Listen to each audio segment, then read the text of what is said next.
Akeedimo k'abasomesa ab'amasomo ga arts mu masomero ga gavumenti aga secondary kafuuse Namulanda kaakano basazeewo baddukire mu paalamenti nga baagala ababaka babalwanireko ku lutalo luno olw'okwongezebwa omusaala. Abasomesa mu mukago gwabwe ogwa Uganda Professional Teachers Union basalawo beediime sabbiiti ewedde nga baagala gavumenti ya kuno etuukirize kye yabasuubiza mu 2018 eky'okubongeza omusaala nga bwe yakola ku basomesa amasomo ga saayansi. Mutesa Asira Francis Ssabawandiisi w'omukago guno ategeezezza leediyo y'embuga Kyabassa mujugumiza ggwanga nti eggulo basazeewo basinkanemu abamu ku babaka abakiikirira abakozi okubatabaganya n'abakwatibwako ensonga kyokka era tebakkaanyiza n'abakulu mu gavumenti naddala abo aba minisitule y'abakozi ne minisitule y'ebyenjigiriza.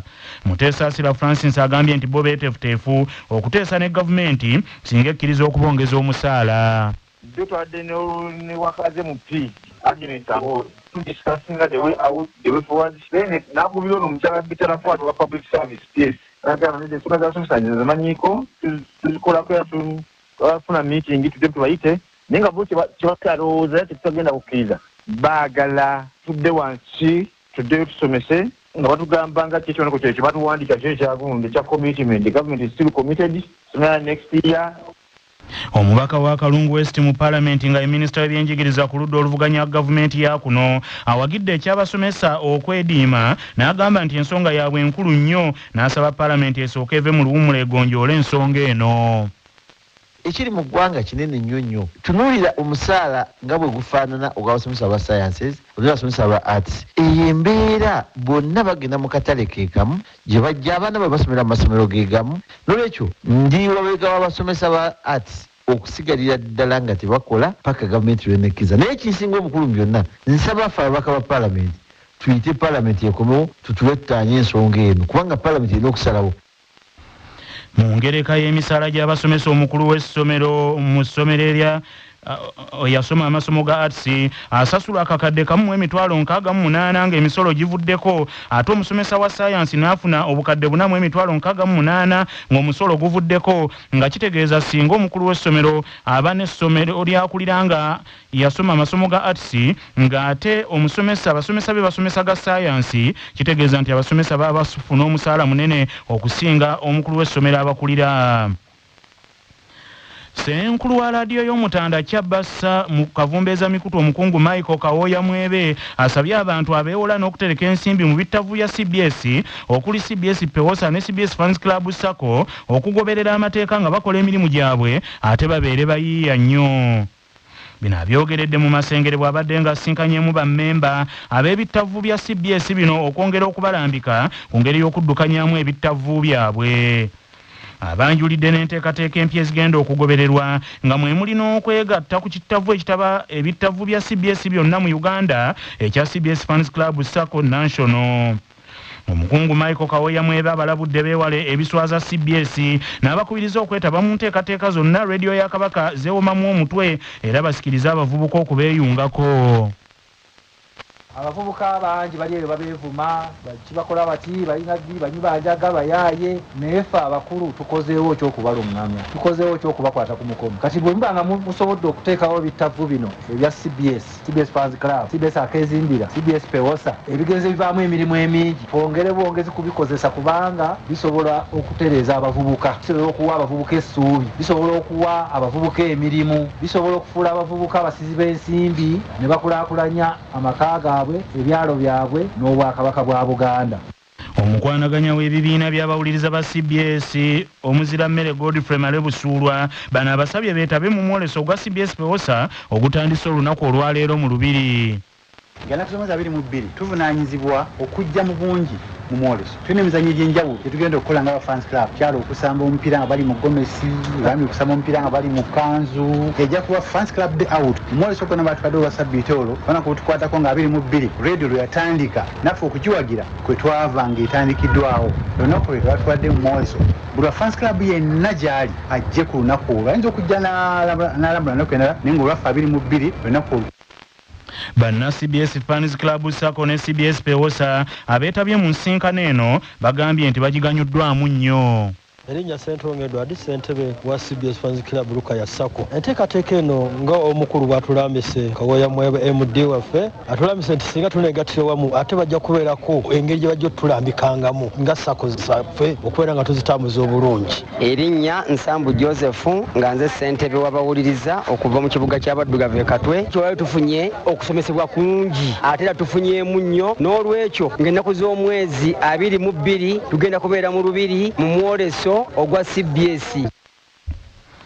Akakiiko akavunaanyizibwa ku by'okulonda kalabudde ku baffere abayingiridde enteekateeka z'okulonda abakulembeze b'abantu abaliko obulemu okw'olunaku olwaleero.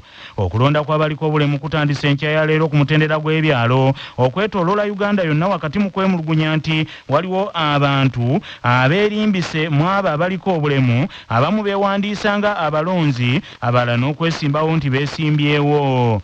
Ssekamwa w'akakiiko akavunaanyizibwa ku by'okulonda Julius Mucunguzi agambye nti akakiiko kafunye alipoota eziwerako ku baffere bano kwe kuwanjagira abaliko obulemu babeere bulindaala.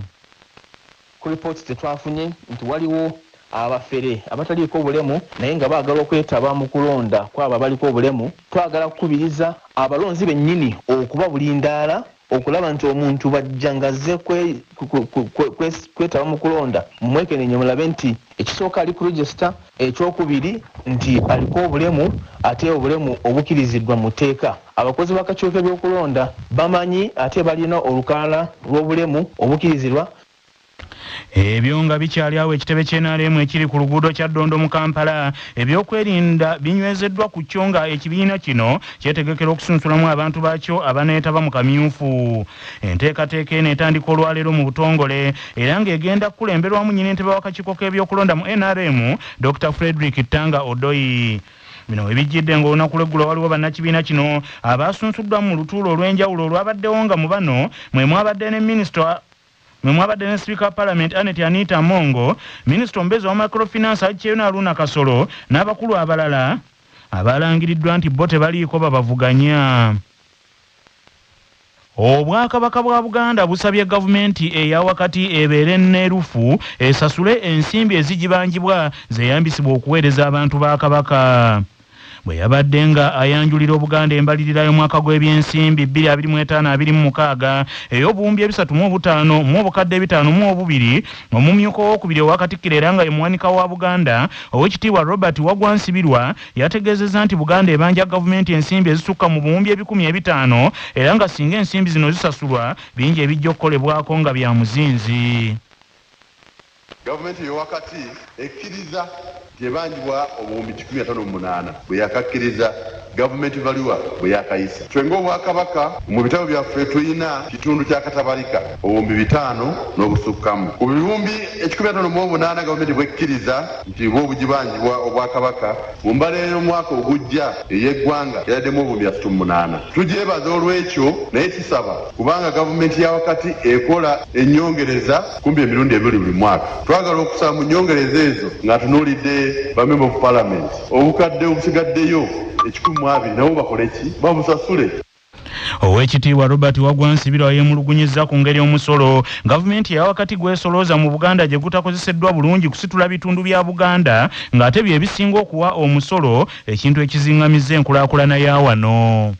Ebibalo by'ekitongole ky'eggwanga eky'ebibalo n'emiwendo Uganda Bureau of Statistics kiraga nti omusolo URA gwekuŋŋaanya mu Uganda ebitundu 80 ku 100 guva mu Bwakabaka bwa Buganda. Naye ekyennaku enguudo mu Buganda mu Uganda zisinga okuba embi. Kino kisoomozera ddala obusuubuzi kubanga okutuusa ebyamaguzi kitwala ebbanga ddene. Emmotoka ne zoonooneka, amafuta osasula mangi era nsalisa okulaba ababaka ba Parliament abali wano okulwanira omugabo gwaffe n'obwenkanya nti oba otwala omusolo ng'ogujja ne mu Australia ng'ogujja ewa Kiso buli kakubo kalibadde kalinamu kolas.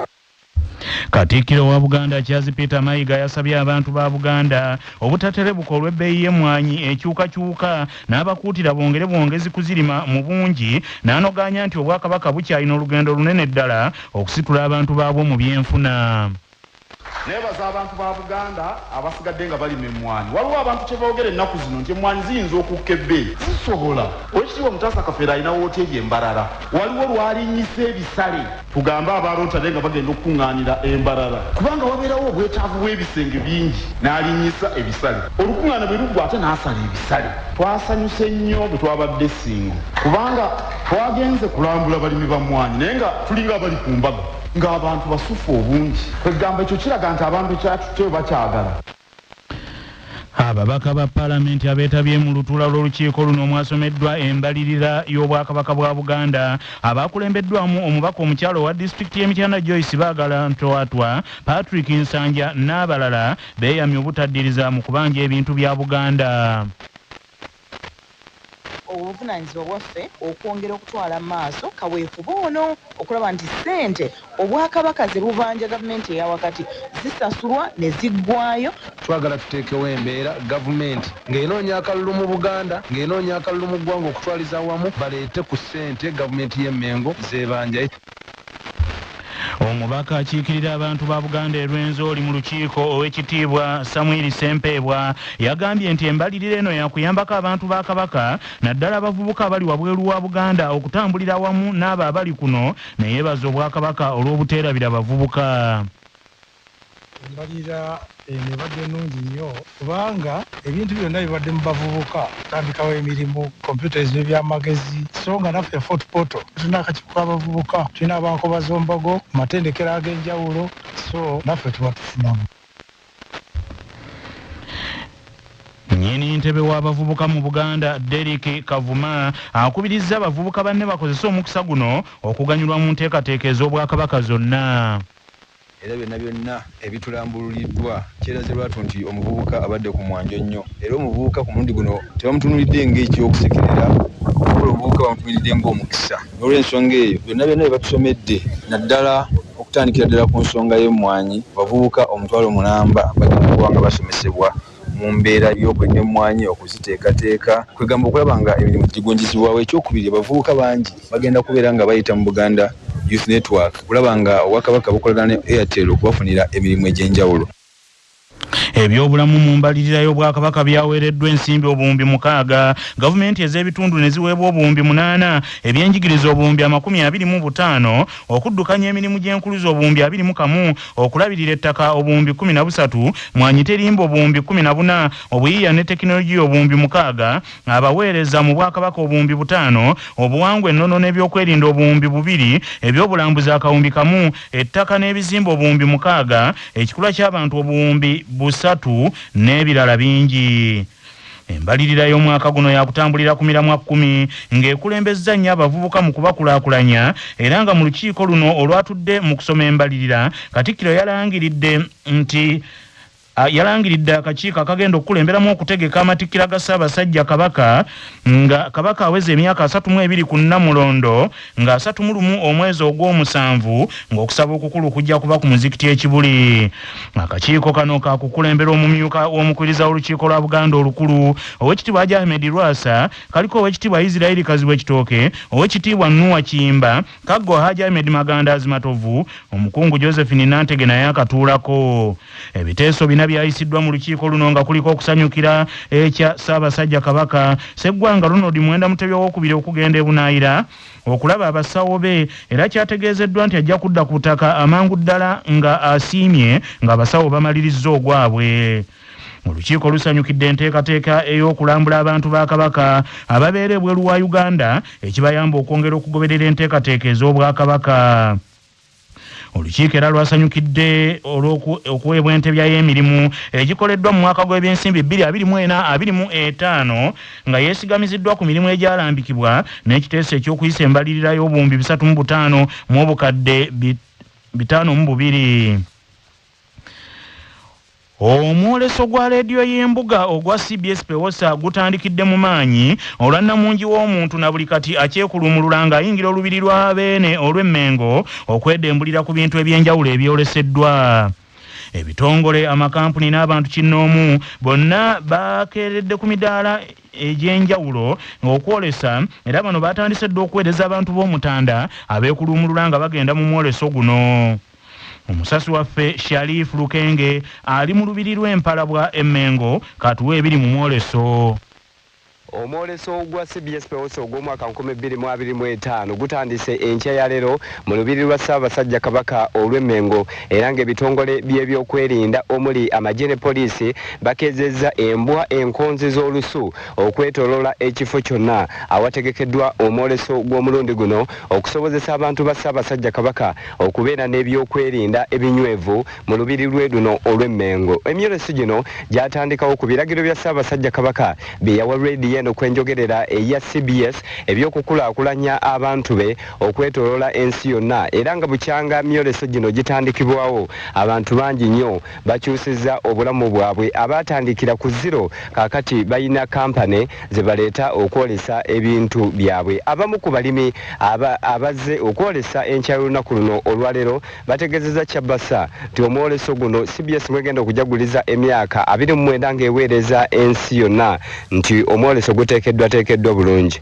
Amanya Saalongo ya Sente oba Saalongo Mapeera okuva e Kalungu mu Buddu. Nzize n'amapeera gali amanene nga ngaleetedde bannakibuga abali awafunda ate mbakubiriza nti ekiri mu lubiri leero era guno omwoleso gulabika oba guli ki gw'amaanyi nnyo. Okusinziira ku mwogezi w'omwoleso guno Nakiryo wa Evelyn agambye nti abantu balaze obwetaavu nti ddala ekitongole ekya NERA kirina okukkirira ddala mu bantu wansi babatuuseeko bye beetaaga naddala endagamuntu. Bw'otunula wali tenti ya NERA ejjudde abantu bazze okuweebwa services ez'enjawulo nga bwe tuzze nga tulanga mu lubiri wano. Nebaza abantu ba Ssaabasajja Kabaka abakedde kubanga ekyamazima olunaku olusooka olaba abantu bali bwe bati kiragira ddala nti abantu bategedde nnyo emyaka 29 egya CBS. Omwoleso guno gutandise olunaku olwaleero gwa kukomekkerezebwa ng'ennaku z'omwezi 22 omwezi guno era nga muno CBS mwegenda okujaguliza emyaka 29 ng'eyugumbye ekisaawe ky'ebyempuliziganya mu ggwanga lino ku lwa 88 agatonyeze 8 y'obujjajja lwasa Mayinja ze Munnabuddu Lukenge Sharif wano mu lubiri lwa Bukajumbe olw'Emmengo. Guno gwe mwoleso gwa CBS Pewoso ogw'omulundi ogw'e12 era ogwa luno guteereddwamu ebintu ntoko ebigenda okujuna abantu ba Kabaka. Ku bino kuliko n'olusiisira lw'ebyobulamu abantu bannyinimu mwe bagenda okujjanjabirwa endwadde ezitali zimu ku bwereere nga n'ab'ekitongole ekigaba endagamuntu ekya NERA nabo gye bali mu lubiri. Abalimi n'abalunzi ssaako ne bannamakolero amanene n'amatono nabo tebalutumidde mwana. Manya obubono obuddo obw'eddembe lyo tonyigirizibwa ddembe lyo ery'obwebange ddembe lyatuswako Muna Herbal Mouthwash weegendereza agabbe obutakuguza bicupuli by'eddagala erigenda okukulaza n'okkuggyamu amannyo ng'eddagala ettuufu okugajjanjaba eryakakasibwa National Drug Authority weeriri mu pharmacy ne drug shops baliyita Muna Herbal Mouthwash era n'ewaka lyetusenyesa nga bali wamu ne Baluswata Property Consultants batunda ettaka ku nguudo zonna eziyingira n'okufuluma ekibuga va mu by'ettaka lyakulukuta ennyumba ya kyama basange ku ofiisi yaabwe ekyengera opposite Orange City essimu 0704 80 1905. Omuntu yenna awaabidde gavumenti alina kusooka kugiwa mukisa okumalira ensonga wabweru wa kkooti nga munnamateeka Simon Kiggundu bw'annyonnyola.